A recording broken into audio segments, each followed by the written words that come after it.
Hey everyone. Hope everyone's doing well. Um, I'm. This is I believe, the 10th or 11th episode of the Canadian Foreign Policy Hour. I'm coming from Jojage, which has long been a meeting place of various First Nations, otherwise known as Montreal.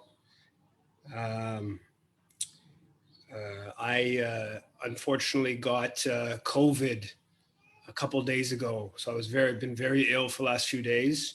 So bear with me if my my mental capacities are a little bit weaker. Um, it was quite intense on Friday and Saturday. Also, there was some issues with the registration. I believe that we initially put in for 10 weeks. Yeah, the sort of updates about this happening and stuff like that weren't done as they should have been, in part because I was sick, and in part because we just made a mistake when we initially set the Zoom room up. But yeah, I have. There's no guest today. I actually reached out late yesterday to the University of Ottawa professor Ivan, who's doing great stuff about. I'm forgetting how to pronounce his last name. Great stuff about Ukraine, and unfortunately, to come on today. And unfortunately, he's traveling in Europe. But I'll have him on later on when he's back. He said in late July. I thought I'd start off today with today's the 2-month anniversary of Israel's murder of Al Jazeera journalist Shireen Abu Akleh. The Maple did a couple very good stories about Canada's reaction to her killing, and they got the internal files, and they showed that the Canadian diplomatic representative in Ramallah, the representative office in Ramallah, immediately basically knew Israel did it, knew that Israel had done something similar many times, and so reported that to Global Affairs Canada. The other thing that these documents showed is that the Canadian diplomats basically waited to see what they frame as like-minded governments, their reaction. So what the US, European Union countries said, and then they tailored their message to what the other diplomats were saying, which is not surprising. That's actually very much to be expected in terms of understanding Canada's public position on Palestine at international forums, historically at least. The other part they show is that the Melanie Joly's office and all the top PR people took the tweets of the Canadian representative to the Palestinian Authority very seriously, and they wanted to make sure they were completely okay with what was being tweeted out. So this was hyper PR managed by Joly's office, which again doesn't surprise us. We know that they feel a lot of pressure from anti-Palestinian groups here in Canada, and it's they view it as very politically sensitive what is stated. Thomas Woodley is quoted in the article saying, "The Trudeau government has essentially refused to put any pressure on Israel for its human rights violations." And I think this is a very small, this case study of the killing is a small sample of a broader pattern, but there's no interest in taking Israel to the International Criminal Court. There's no interest in any sort of punishment for what's happened. Yes, there's some public statements saying it's wrong to kill journalists, and that it's wrong to attack the pallbearers at the journalist's funeral a couple of days later, but nothing beyond that. A couple of days ago was also the 1-year anniversary of the assassination of Jovenel Moïse, the president of Haiti. And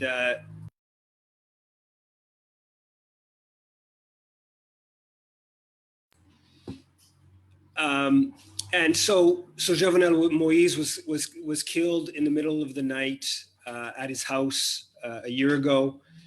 It's not exactly clear who did it. Still, no one has been convicted. It's pretty clear that it was an inside job. That the police, his security, were involved in it. Probably his security did it. That's certainly the contestation of the Colombians who have been sort of framed for having done the killing. They say he was already killed by the time they showed up. Realistically, it's unlikely that there's going to be ever a guarantee or a conviction that can be trusted, considering the Haitian judicial system, and considering the sort of political interests at play. I think as time goes on, there's more sort of skepticism needs to be put on Washington's role. I was very skeptical that Washington would have had a role to start, because Jovenel Moïse was very much their person, but he had become very unpopular. And so he did sort of needed to be kind of gotten, dealt with. The New York Times did a deep investigation about basically saying that he was killed because a bunch of the people around the person who put him into power, essentially Michel Martelly, the previous president of the PHTK political party, that he was basically keeping a detail on the drug running and the criminality of a bunch of people around Martelly and Martelly himself. And there was the document that when they killed him, they apparently, according to his wife, who was in the room, who was shot as well, that they were searching for a document where it had named all kinds of names of the criminal world, and the claim was it was going to be given over to the DEA in the U.S. That's what the New York Times basically concluded in its investigation a few months ago. But irrespective of who killed Moïse, is the broader question of Haitian politics. And the person who's taken over from Moïse, we should say, already had lost. He never was a really very legitimate president. Very poor electoral shenanigans, low turnout. Basically, he was kept in place by Washington, Ottawa, primarily, and the core group more generally. But that his mandate, actually, to the extent there was any legitimacy to it, it had ended on February 7th. He was killed on July 7th, so 4 or 5 months earlier. But Ariel Henry, the person who's been in office since that time, who's taken over, who's been basically appointed prime minister, was essentially appointed prime minister through a tweet. The core group of the US, France, Canada, the UN official, OAS official, literally just appointed the leader of Haiti through a tweet. There was a power struggle between 3 different individuals: the head of the Senate, the person who was then the prime minister, and Ariel Henry. And Henry won the power struggle on the grounds that the core group put out a tweet supporting him. He has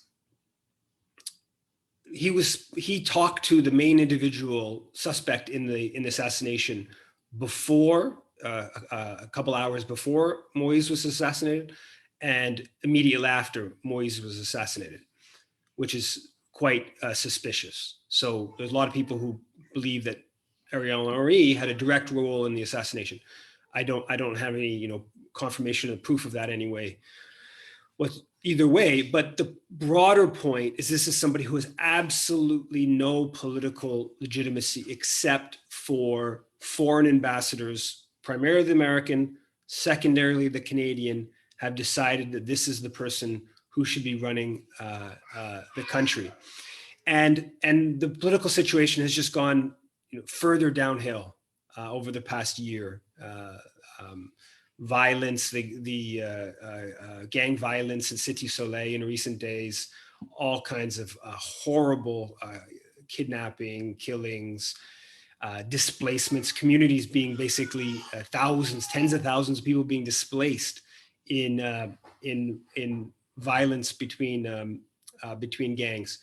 And Canada, its hands are all over the crime scene in Haiti, yet it gets basically no attention.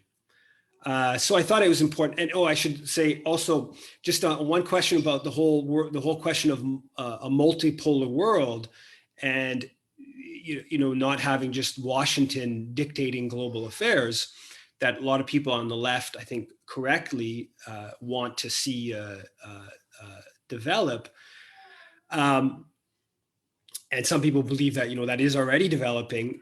Well, Haitian groups recently, I think it's 20 or 30 different Haitian groups, called on Russia or China there's a renewal of the Bureau Intégré des Nations Unies en Haïti, so basically the UN mission in Haiti, which is an extension of a 18-year-old now UN occupation force.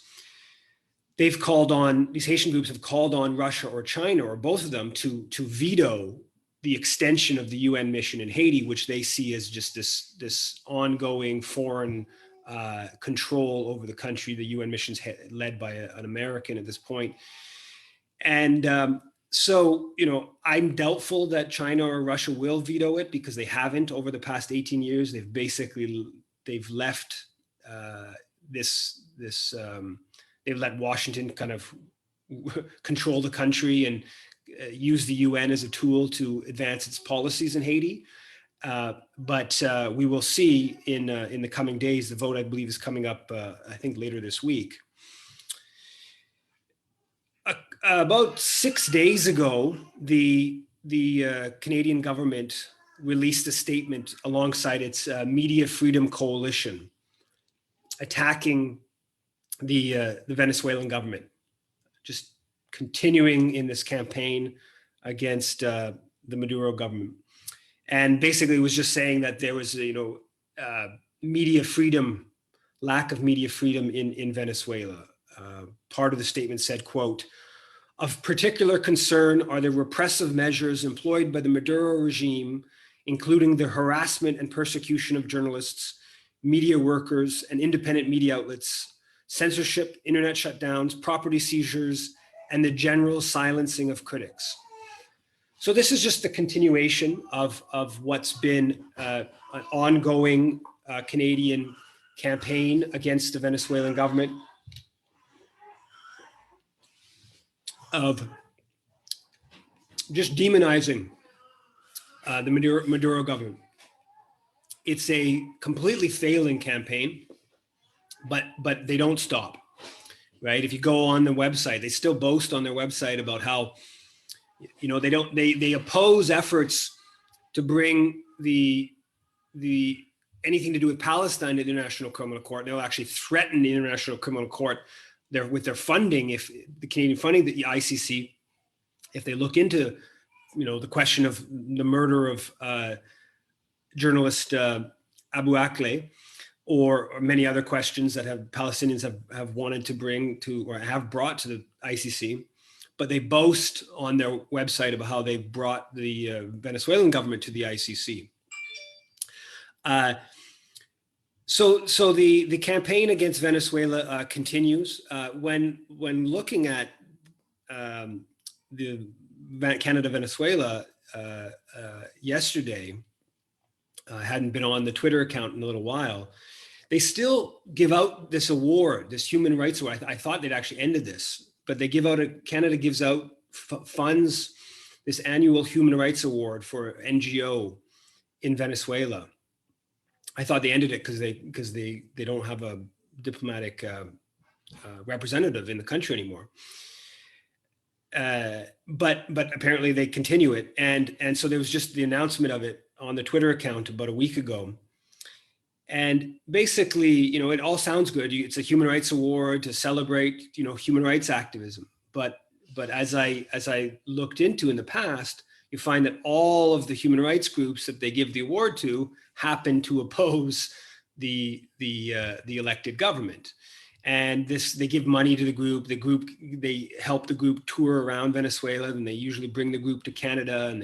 And in some past years, the group's gotten a certain amount of attention. They even present in Canadian Parliament and some media attention. And invariably, it criticizes the government of Venezuela.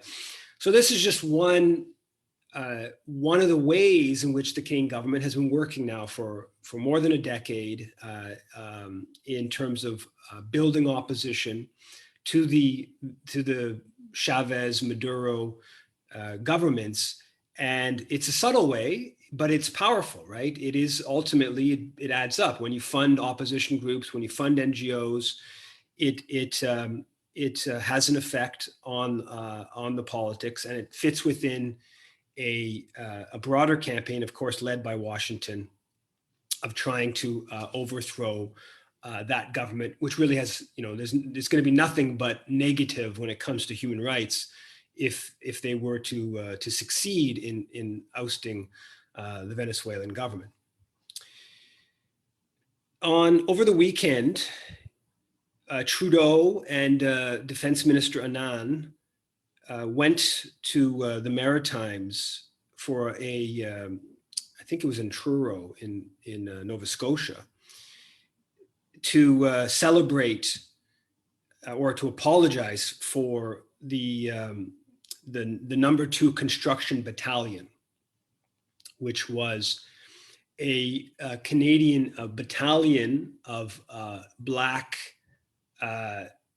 Maritimers that was created basically after Black people were blocked from joining the Canadian military during World War I. It wasn't a complete blanket. In the Maritimes, they usually blocked Black men from joining. In some other places, it wasn't a complete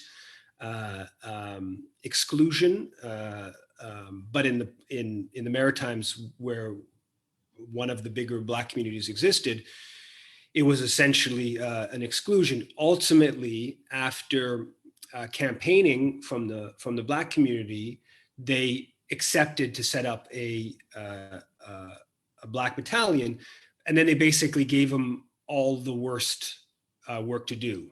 Basically, a construction battalion that had to do all the worst jobs and sort of the most menial of tasks, and all kinds of other racism within that. Obviously, the apology for what had happened, the racist exclusion during World War I, is warranted, and specifically how the men in the number 2 construction battalion were treated. But I do think that there's some interesting questions about what leads to apologies in Canada's racism in World War I. So, for instance, during World War I, Canadians played a small role in helping conquer East Africa. Hundreds of thousands were killed in the battles to take German territory in what's today Tanzania. A little bit in the German Southern African territories, there's a little bit of Canadian involvement. But in West Africa, it was actually a son of a Quebec City MP, Charles McPherson Dobell, who commanded the 18,000 force, Anglo-French force that captured Cameroons and Togoland from the Germans. And this, of course, what they did when they captured these territories, they just incorporated them into the British and the French colonial rule in Africa. And there was all kinds of horrors that were committed on the African continent during World War I. And in the case of Charles McPherson Dobell, he was right at the center of it, a Canadian leading the whole operation. And he was put in control of the territory. There's never going to be, or there hasn't been, any question of apologizing for the racism inflicted, that Canada's contribution to the colonization of Africa during World War I. Similarly, during World War I, Canadian troops garrisoned Bermuda and St. Lucia, because the British were concerned that they needed white troops to keep control of their Caribbean colonies, while more of their forces moved back to Europe. After World War I, Prime Minister Borden actually asked, as compensation for Canada's role in World War I, to take control of the Caribbean colonies. And he because the other dominions of the British Empire that fought during World War I, they got German territories close by. So South Africa got Namibia, Australia got different German colonies in the Pacific, and so Canada wanted to be compensated for its role in World War I. But Prime Minister Borden was of two minds. So on one hand, he wanted the Caribbean colonies to Canada take control of them, but then he was concerned that if they came to Canadian control, that the Black population might want to vote, and that concerned him. So he expressed it in quite clearly racist kind of language. So I think there's a real question in understanding how these apologies, like what form of racism will be apologized for in these sort of historical situations. There hasn't been any apology for the Canadian racism during World War I in Africa or the Caribbean. The apologies are, as was the case on Saturdays when the language used by Trudeau, they're apologies that basically reinforce Canadian militarism and arguably imperialism, right? The saying that Black people have to have a better position to move up the ranks of our great Canadian military. Obviously, that's, if you're going to have a military, you have to, you don't want to have official racism within the military. But is this an institution that we want to have? Is this an institution that is actually contributing to global white supremacy? And you see that a lot with Indigenous commemoration of history of racism against Indigenous people within the military, and now there's an Indigenous. I think it's November 8th, 3 days before Remembrance Day. I think it's Indigenous Veterans Day. I forget the exact name of it, but it's really about commemorating Indigenous contribution to Canadian militarism, including, insanity like World War I, right? The Korean War, basically all the wars that Canada's fought in, which have been immoral, you can debate World War II. The only war you can even debate is World War II. And so they've done a very good job of sort of using these apologies, offering these apologies, and incorporating sort of an anti-racism, sort of a domestic anti-racism into flowing into a militaristic, imperialistic Canadian foreign policy. There's been a lot going on the Ukraine file. It's actually some pretty fascinating developments. They announced 39 light armored vehicle sales. The Minister Anand went to the facility in London, Ontario. I believe it's maybe Monday or Tuesday of last week, and announced that Canada was going to be sending 39 light armored vehicles to Ukraine. Then she also did an announcement at the facility that I believe it's in Hamilton, that that builds the cameras for the drones, and Canada is sending 50 drone cameras, or effectively 50 drones, to the Ukrainian military. There was also the announcement that Canada was the first country to officially endorse Sweden and Finland's joining of NATO. There's an interesting poll that came out, Wall Street Journal. I don't know if people saw this, but very hard to have any sense of public opinion in Ukraine, and obviously during a time of war, that much more difficult to get a trustworthy kind of sense of things. But the Wall Street Journal, University of Chicago, a poll that Wall Street Journal, I think, mostly financed, from June 9th to 13th, very much puts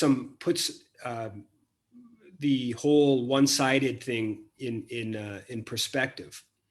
So they asked about what different countries' organizations' responsibility for the conflict, and unsurprisingly, 85% said Russia bore a great deal or some. 82% of those people saying a great deal of responsibility for the conflict. That's pretty straightforward.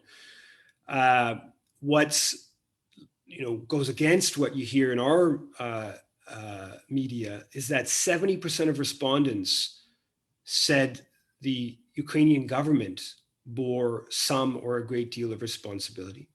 58% said the US did, and 55% said NATO did. One poll, always got to be, not take it too seriously, one poll, and considering all the different circumstances, but considering this is coming from a source that would tend to want to downplay US, responsibility, Ukrainian government responsibility, I think it's at least worth looking at. It kind of goes with my sense of things, which is, of course, that Russia bears the primary moral blame for the horrors going on, but that there's all kinds of complicity or provocations, or whatever you want to call it exactly, by NATO and the US, and that the Ukrainian government also has pursued policies that were pretty obviously going to be disastrous. The issue that's getting the most attention right now on Ukraine and Canada is the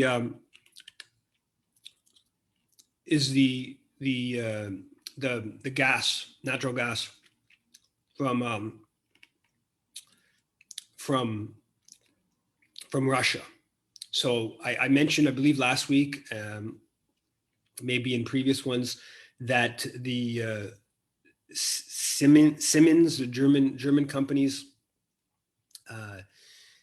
parts were being repaired for the Nord Stream 1 pipeline in Montreal. And the Canadian government had held up the return of those because they would violate sanctions. Over the weekend, people probably saw, it's the front page of the Globe Mail today, that the Canadian government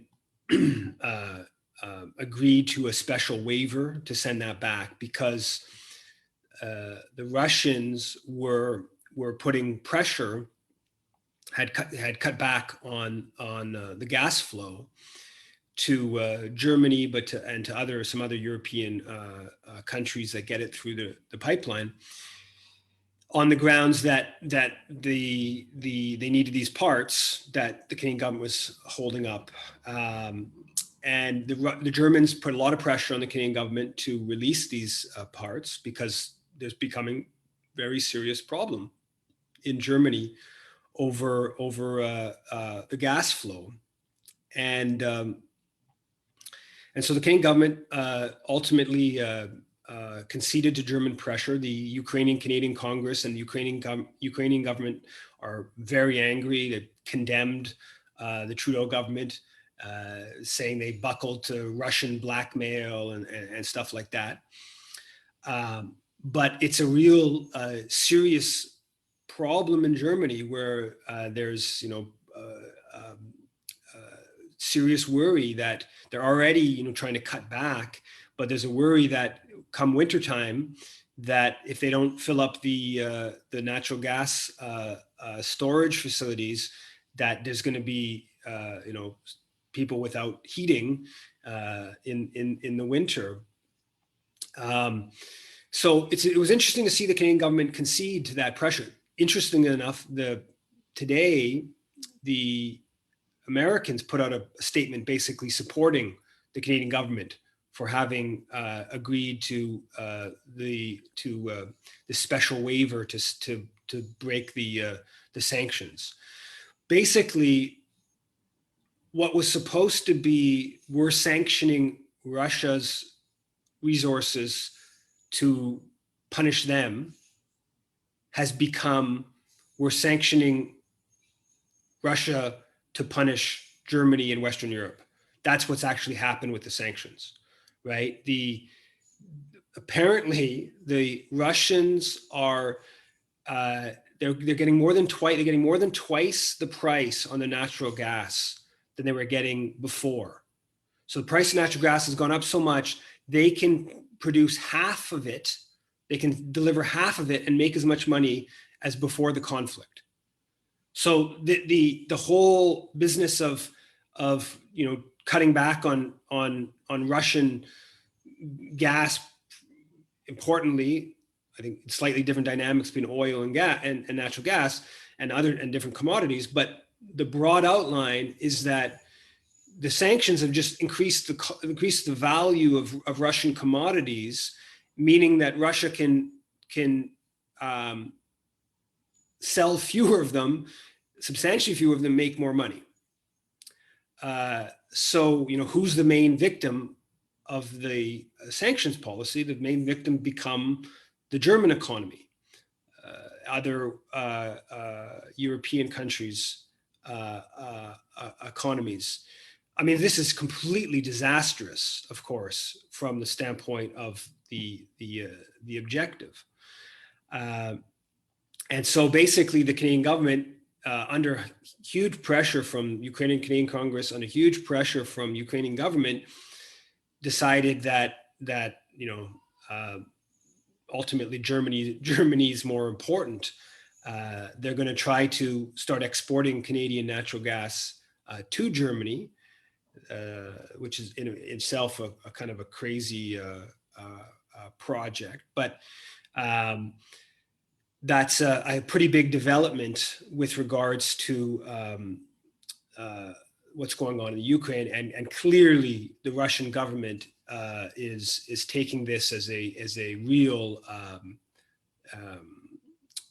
a boost to their position, and now they have the hammer when it comes to cutting off gas to European countries, not the other way around. The sanctions is not a way of punishing Russia, but it's becoming a way of punishing those trying to do the sanctioning, which is one of the part of the points I've made repeatedly, is that part of why Canada has been able to be sort of more aggressive is because we aren't as vulnerable to relations with Russia that Germany and other countries are, and of course what should also come with that of course is that those countries' opinions should be more important, right? They're closer to it, and that's part of why, if you go back with Germany and France trying to negotiate the Minsk Accords and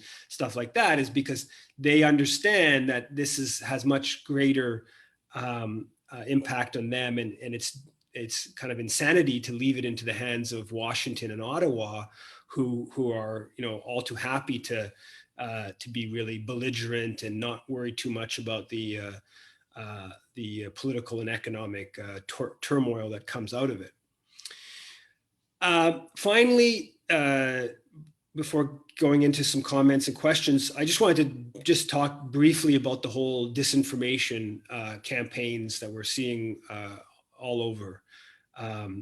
One of the things that the Trudeau government announced over the weekend was that they implemented, quote, sanctions targeting Russian disinformation and propaganda agents, right? So Canada is sanctioning the Russian disinformation, and they listed a bunch of individuals who are supposed to be involved in Russian disinformation who are now being sanctioned by the Canadian government. If you go on to the Twitter account of the Communications Security Establishment, Canada's version of the NSA, they tweet regular about Russian disinformation. Same thing with Canadian forces. They tweet, one says, quote, we're working with international partners to detect, correct, and call out the Kremlin's state-sponsored disinformation about Ukraine. They have a website titled Canada's Effort to Counter Disinformation, Russian Invasion of Ukraine. It's a really intense campaign of targeting disinformation. I'm doing a piece on it. I go into a whole bunch of details about it. It's, of course, has a whole underlying of suppression. It has disinformation is basically disinformation that clear errors that align with power, the empire. That's not disinformation. It's not just about Russia, but that's the issue, or the war in Ukraine. There's other issues that are dubbed disinformation, but that's the big one right now. People may have seen, I believe it was on Thursday night, it might have been Wednesday night, The National did a long piece, Justin Ling, on disinformation and how the network of disinformation sort of runs through Canada, and they attacked their principal person. They attacked was Eva Bartlett, who's a Canadian. There's, I think, 2 Americans they also sort of cited and went at, but it was primarily went at Eva Bartlett. And Eva Bartlett's somebody who she's done some reporting. She went to Mariupol. She's done some reporting in the Donbass. She's somebody who did reporting on, in Gaza back in 2008, 2009. In Syria, I think she did some good stuff certainly in her stuff in Palestine. I think her stuff on the White Helmets is interesting, important revelations. I wouldn't say I agree with all of it, There's other stuff that she's done around the pandemic that I don't agree with her perspective on, but she's somebody who has done some important reporting that counters the dominant narrative. And Justin Ling basically just sort of attacked her in these crazy Russian conspiracists, and they don't really rebut what's being presented. They just sort of kind of sling mud and portray it in this negative light. Interesting enough, in the report, they have a clip of this person saying how this Russian saying how Canada's a home of Ukrainian Nazis, and it's sort of interspersed within this whole context that makes it seem completely insane, even though it's like a complete, it's a fact that after World War II, like thousands and thousands of Ukrainians that collaborated with the Nazis were allowed into Canada, and that they didn't want communists, and they were they were suspicious of communists coming from Eastern Europe. And so, in fact, there's evidence even that people who had like SS tattoos and stuff, that was proof they weren't communists, so they were less likely to get blocked. So there's no doubt there's a history of all. I mean, that's Chrystia Freeland's grandfather background. This is just a simple fact. How important that is today, you can debate all those kind of questions, but there is a history there. But this piece of historical information is presented in a way that just seems so insane that they can even present this sort of like this kind of what could be a damning piece of information about Canadian history, but it's presented in a way that frames it as so insane that any sensible person is going to just dismiss it as Russian propaganda. So as Tamara Lawrence posted in response to the CBC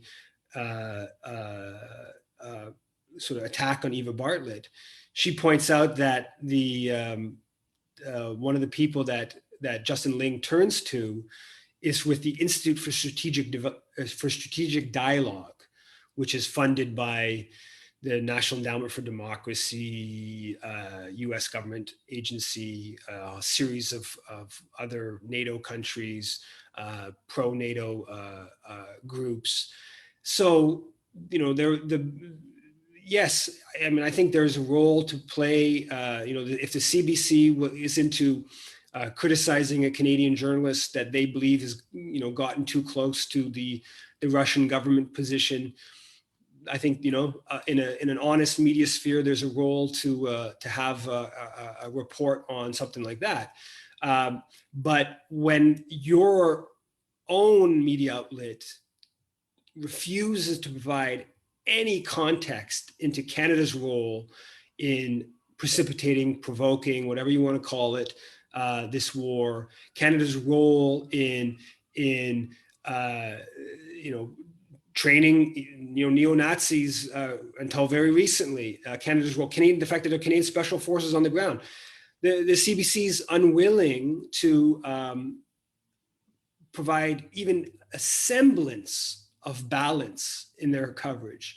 And to then go and attack a Canadian journalist as being too close to the Russian government position when you are clearly acting, the CBC being clearly acting as a propaganda outlet of Ottawa and Washington, is just is kind of hard to stomach. On that note, if people have any questions or comments,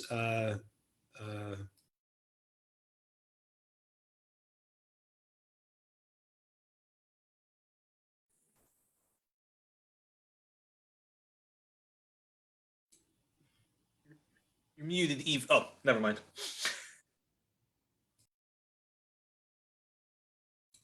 Go ahead, Yuri. Did you want to? I do, but Laura raised her hand first, so I'm gonna let the ladies go first. Oh, no, it was just a point of fact. I heard you, somehow I lost my attention when you were talking about that poll that was taken and their views on NATO or Russia. I was wondering, did you say that was a Canadian poll or was that an international poll? Oh, you're muted again, Yves. You're muted. It was a poll conducted by a group that's associated with the University of Chicago, and it was financed by the Wall Street Journal. But it was conducted in the U.S. only, or no, in Ukraine. No, it was a poll of Ukrainians. Sorry, yeah. Ukrainians. Ukrainians. Oh, Yeah. They're saying basically the Ukrainians are primarily blaming Russia. But they blame the Ukrainian government. They blame NATO. Okay. I should have been more clear about that. So I mean, we knew that the Ukrainian opinion was much more, complicated than we're being, told here, right? That it makes total sense to me that Ukrainians primarily blame Russia because Russia is invading force and, bombing and killing but that Ukrainians understand the background to the conflict far better than any of us do here, right? Like they've been seeing the political divisions within the country, the geopolitical competitions, all this other stuff that's been building up over decades, in recent months, recent years, and so this poll suggests that that they understand that the Ukrainian government has a lot of responsibility, that NATO, US also have a lot of responsibility. Thanks. I'm not seeing hands. I'm sorry, I don't know why I'm not seeing the hands, but I'm not seeing hands. So go. Nahid had a question. Oh, yes, just thanks Ed for the update. Just coincidentally, I was listening to YouTube, which I'm going to put it in the chat. Actually, this was about Taiwan,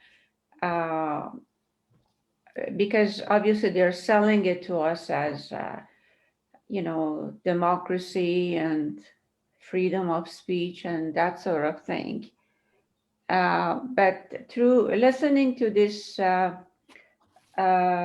was a some sort of TV personality that was really, she is pro one China, two system, which she also admits that currently there is maybe 5% of Taiwanese feeling that way, while they are all actually, their origin, they are from China, south of China, in Taiwan. But really what highlights the fact that, yes, we talk about misinformation or disinformation or lack of access to information, it actually exists in Taiwan. And she was talking about when President Xi was giving, a presentation reaching out to the Taiwanese. It was none of the major media broadcasted it, and she broadcasted it. The idea for major media was that, they're going to cut down on advertising time, they're not going to be supported. So there are, economic aspect to it as well. Anyway, she did it, and apparently there was a big uptake on the Taiwanese people listening to what she had to say. And anyway, I think it's just that we are all in our cocoons and we do not appreciate it. Same sort of control of media, control of information, which builds an attitude on people wanting something or hating something without actually fully appreciating the consequences of that. So I just thought, in follow what you're saying about Western media, we should also be aware that what's happening in Taiwan. Thank you. Yeah, I think, I was thinking about the like global media sphere. One element I think that people in Canada, or I don't know, the West, if you want to call it, don't grasp is the dominance of sort of Washington in the media sphere. Like if you watch Al Jazeera, right, which is, Qatar funded, very impressive media outlet in its reach, right? It's got people all around the world.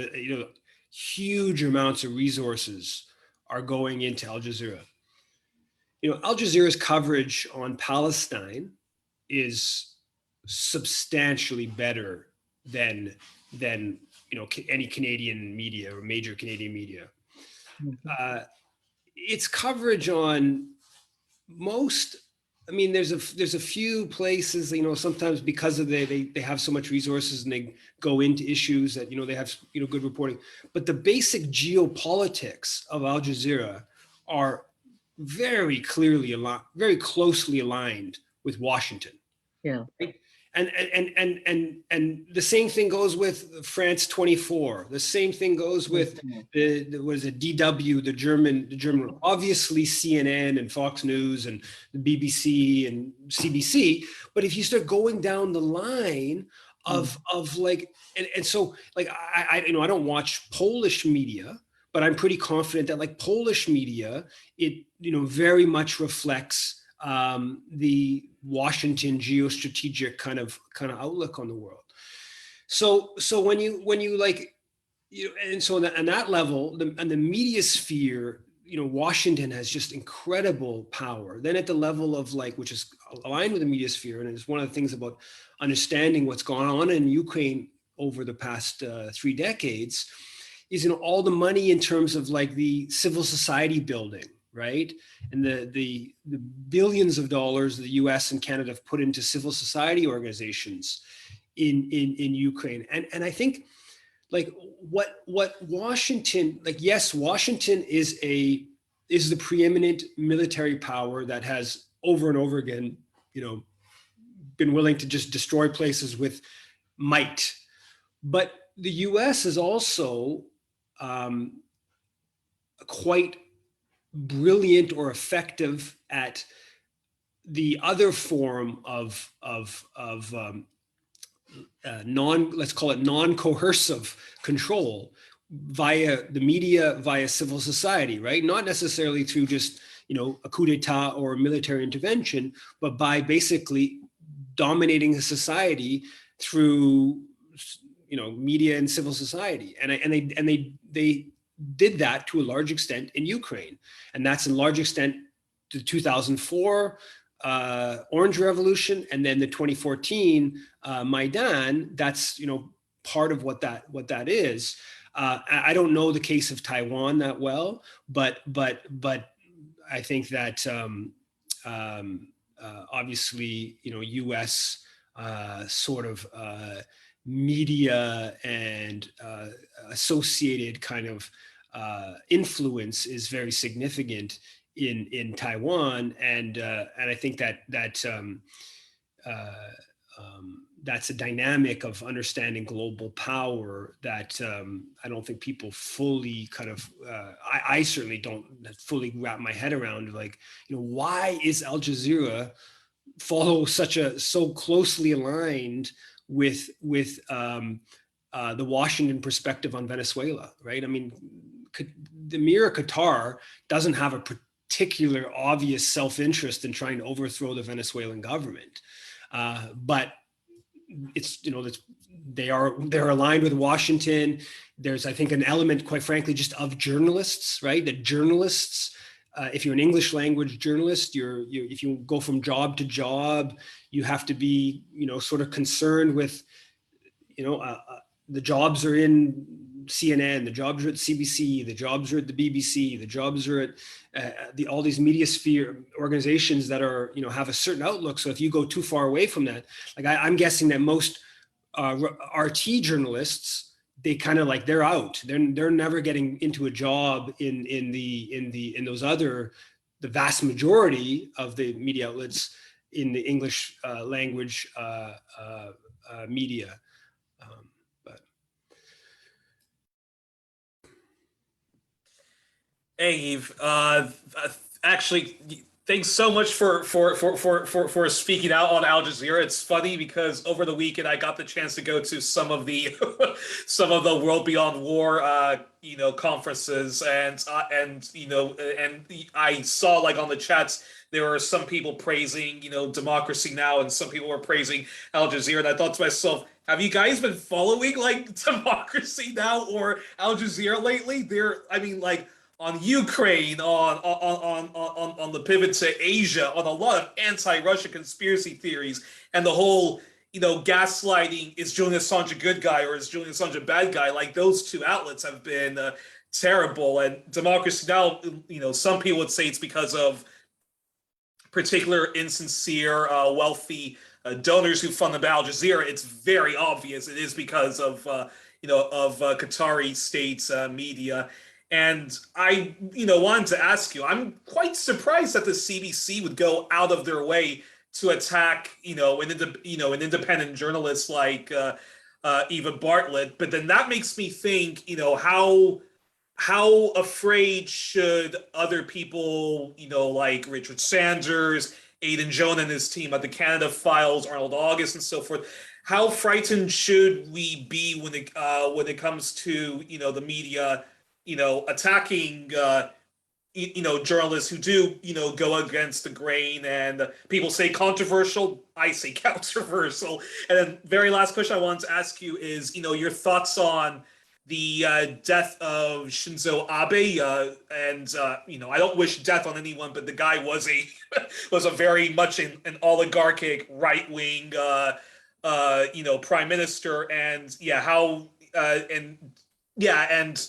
thoughts on that and Canada's relations with Japan. Because in your book, I was quite surprised to find out in the Black Book of Canadian Foreign Policy how Canada supported the Japanese fascists when they took over China. So your thoughts on all of that?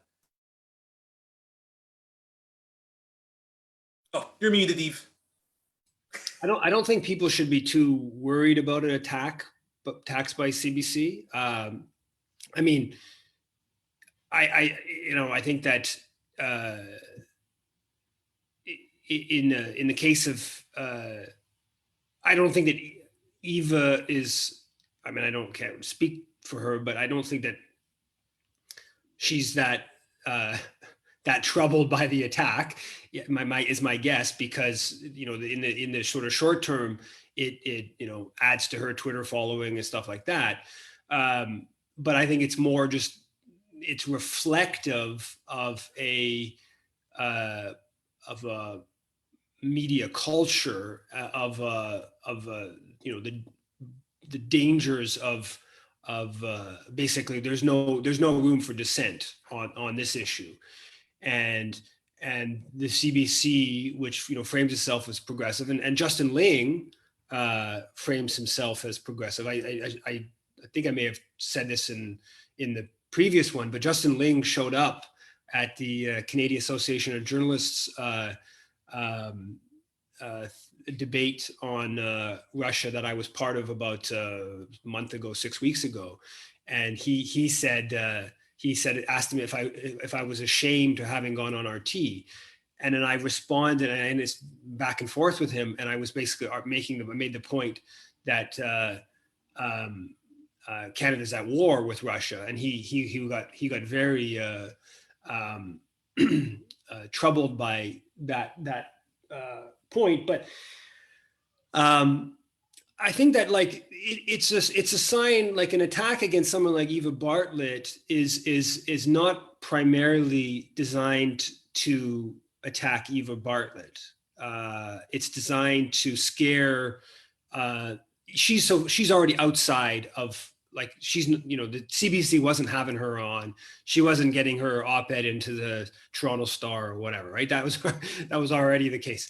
An attack against Eva Bartlett is it's like, it's putting pressure on someone like Linda McQuaig, who who already has a position, has some tenuous position within the corporate media, that okay, if you start raising this issue in a way that we don't like, the hammer can come down, or other, journalists that are, within the CBC structure or whatever, right? So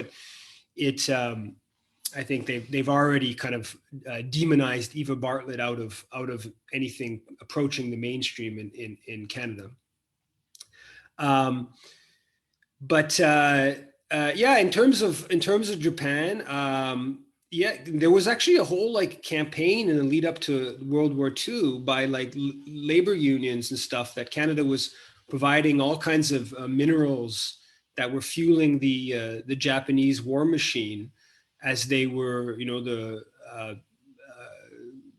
killing tens of thousands of people in China, and conquering different parts of China, and so Canada was because Britain was allied with Japan until fairly late in the game in Asia, and so the Canadian government was quite sympathetic to the Japanese. And there's all kinds of, I don't remember all the details right now. It's been a while since I wrote that stuff, but the Canadian diplomats that were justifying or apologizing for the horrors that Japan was committing in China, and so yeah, it was quite amenable to it's just a part of the long history of Canada being prioritizing a mix of geostrategic and corporate interests. But there really was I think a fairly significant, particularly on the West Coast, of like labor movement campaigning against shipping different materials to the Japanese in solidarity with Chinese being victimized by them. Oh, somebody was asking if there's an American version of Yves Engler, a French one, and a German one. And Laura asked earlier if there's any chance of Aristide having a political comeback in Haiti. Well, that's kind of an interesting question, because that's actually been that was like raised by I think it might have been the American ambassador who just sort of floated the idea of Aristide being an interim leader, and that was viewed as some sort of play of some sort by the Americans, and that has then contributed to. There's been actually quite major demonstrations recently, sort of basically pro-Aristide demonstrations. I think my understanding is that Aristide has said he's done with political life. He's involved in like he has the Aristide Foundation runs I think it's the second medical school in the country. That's something that was set up before, I think in the early 2000s or late 90s, and then was destroyed after the coup. And initially there were Cuban doctors. I think probably the Cubans are back. I'm not exactly sure where that's at. Cuban doctors training Haitian medical students. So I understand that he's doing that. Famille Lavalas, the party that he's associated with, is still a major force in the country. It's much obviously much weakened from its high point in 2001, 2002, 2003. But he's still almost certainly the most popular individual in the country. Whatever people want to say, their own opinion about Aristide one way or another, but poor people in Haiti still appreciate him. And that's another. I mean, I should end because I'm trying to get over this illness. But if you look at what they did to Aristide, that's where, like, I mean, Aristide is somebody who's elected by the biggest mandates in the history of Haiti. He's certainly the most popular politician in the country since at least 200 years, since Jean-Jacques Dessalines or Toussaint Louverture. No one serious would argue with that. He's a priest. He's a liberation theology priest. Somebody who, like, was pacifistic, quite frankly, to a fault. Somebody who was, while, like,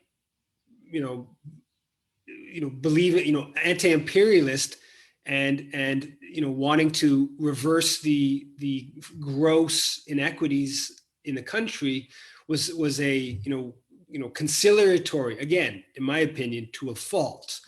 The fact that they were able to turn him into a demon doesn't anybody, right? If they want to turn,